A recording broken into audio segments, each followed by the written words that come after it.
అదే RTV app వార్తల్ని క్షణాల్లో చదివే అవకాశం ఉంటుంది. ఒక న్యూస్ పేపర్, ఒక టెలివిజన్ ఛానల్ మీ చేతుల్లో ఎప్పుడూ ఉంటాయి. ఏ ముఖ్యమంత్రి చేయనటువంటి విధంగా స్పోర్ట్స్ లో కూడా మరి గ్రామ స్థాయి నుంచి రాష్ట్ర స్థాయి వరకు ఎవరైతే క్రీడల్లో ఎదగాలనుకుంటారో వారందరినీ కూడా వెతికి పట్టడానికే ఈ ఆడుదాం ఆంధ్ర అనే కార్యక్రమాన్ని కూడా తీసుకొచ్చారు. 110 కోట్లతో ప్రతిష్టాత్మకంగా దాదాపుగా 15,004 సచివాలయాల నుంచి ఇది స్టార్ట్ అయింది.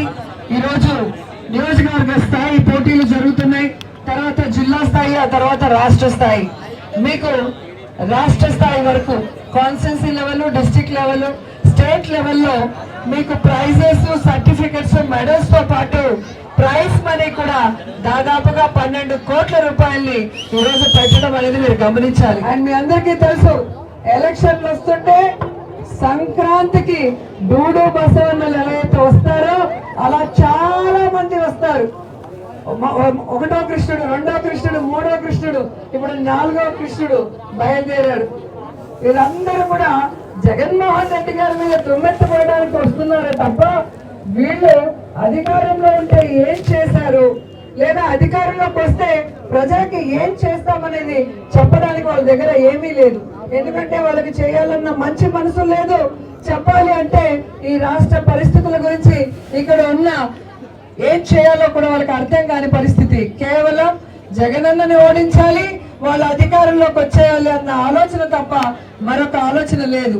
అలా ప్రజల గురించి ఆలోచించకుండా ప్రజలకు మంచి చేయాలన్న చిత్తశుద్ధి లేని ఆ ప్రతిపక్షాలు ఏవైతే గుంపులు వస్తున్నాయో వాళ్ళందరినీ కూడా తరిమి కొట్టారు. మీరు ఒక్కసారి అయ్యో పాపం అని 2014లో చంద్రబాబు నాయుడికి ఓటేసి గెలిపించినందుకు ఈ రాష్ట్రం ఎంత వెనక్కి వెళ్ళిపోయిందో మీ అందరికీ కూడా తెలుసు.